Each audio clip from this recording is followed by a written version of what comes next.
السلام علیکم ورحمۃ اللہ وبرکاتہ۔ میں ہوں مرزا شازیہ احمد۔ آج آپ کو میں قرآن مجید کے حوالے سے بات کروں گی، قرآن و حدیث کی روشنی میں۔ آج آپ کو فضائل عمل کے ایک حصے میں قرآن مجید کے بارے میں پڑھ کر سناؤں گی۔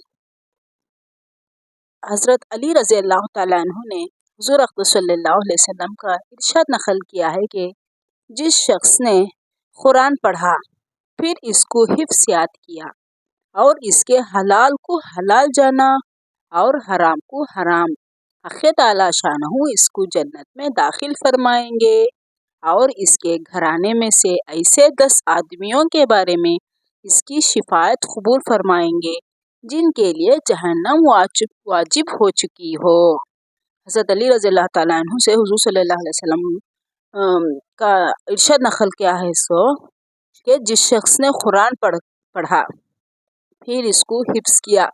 حافظ قرآن بنتی نا ان کے لیے، اس کو حلال جاننا اور حرام کو حرام جاننا، تب حق تعالی شانہ اس کو جنت میں داخل کریں گے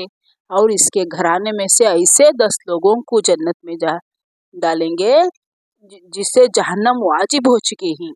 ویسے ان کو اللہ 10 لوگوں کو جنت میں ڈالیں گے۔ انشاءاللہ ہمیں بھی اپنے گھرانے میں حافظ قرآن بچوں کو بنائیں گے۔ انشاءاللہ سب دعا کریں، ہر ایک گھر میں ایک حافظ قرآن موجود ہو۔ اور ایک حدیث میں آتا ہے، ابو ہریرہ رضی اللہ تعالیٰ عنہ نے حضور اقدس صلی اللہ علیہ وسلم کا ارشاد نقل کیا ہے کہ قرآن شریف کو سیکھو پھر اس کو پڑھو، اس لیے کہ جو شخص قرآن شریف سیکھتا ہے اور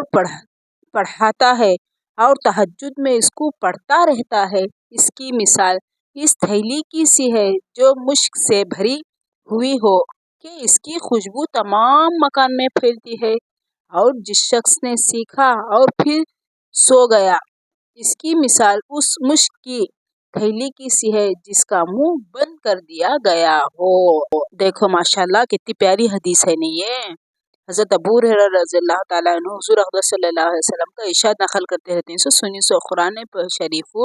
کو سیکھنا کہتے پھر پڑھنا کہتے، پڑھے کو جو شخص قرآن شریف کو سیکھتا اور پڑھتا ہے اور تہجد میں اس کو پڑھتا رہتا ہے، اس کی مثال اس ایک تھیلی کی جیسی ہے جو مشک سے بھری، خوشبو سے بھری ہوئی تھیلی رہتی نا، جو خوشبو تمام مکان میں پھیلتے رہتی ہے، ویسا قرآن مجید پھیلائے تو پڑھ کر پھیلانے کی چیز، سیکھ کر مجھ کو رکھنے کی چیز نہ ہوئے۔ جس شخص نے سیکھا اور پھر سو گیا، اس کی مثال اس مشک کی تھیلی کی ہے جس کا منہ بند کر دیا گیا ہو۔ اور ایک حدیث میں آتا ہے کہ ابن مسعود رضی اللہ تعالیٰ عنہ حضور اقدس صلی اللہ علیہ وسلم کا یہ ارشاد نقل کرتے ہیں کہ جو شخص ایک حرف کتاب اللہ کا پڑھے، اس کے لیے اس حرف کے عوض ایک نیکی ہے اور ایک نیکی کا اجر 10 نیکی کے برابر ملتا ہے۔ میں یہ نہیں کہتا کہ سارا الف لام میم ایک حرف ہے، بلکہ الف ایک حرف، لام ایک حرف، میم ایک حرف ہے۔ دیکھو قرآن مجید پڑھنے سے کتنا فائدہ ہے، الف کا ایک حرف ہے، با کا ایک حرف ہے تو ایک حرف کے بدلے 10 نیکیاں ملتے ہیں، اس لیے ہم قرآن مجید کو پڑھتے رہنا ہے۔ اور ایک حدیث میں آتا ہے کہ عبداللہ بن عباس رضی اللہ تعالیٰ عنہ نے نبی کریم صلی اللہ علیہ وسلم کا ارشاد نقل کیا ہے کہ جس شخص کے قلب یعنی دل میں قرآن شریف کا کوئی حصہ بھی محفوظ نہیں، وہ بامنزلہ ویران گھر کا ہے۔ دیکھو عبداللہ بن عباس رضی اللہ تعالیٰ عنہ فرماتی، نبی کریم صلی اللہ علیہ وسلم ارشاد کرتے ہیں کہ جس کے دل میں قرآن شریف کا کوئی حصہ بھی محفوظ نہیں، وہ بامنزلہ ویران گھر کے ہے۔ آپ کو میرا ویڈیو پسند آ جائے تو میرے ویڈیو کو لائک کرنا اور میرے چینل کو سبسکرائب کرنا تاکہ آنے والے ویڈیوز آپ تک پہنچ سکے۔ اب میں آپ کو سچے واقعے سناؤں گی، انشاءاللہ ایک واقعہ بھی کل ایک واقعہ سناؤں گی، آپ کو پسند آئے تو لائک کرنا۔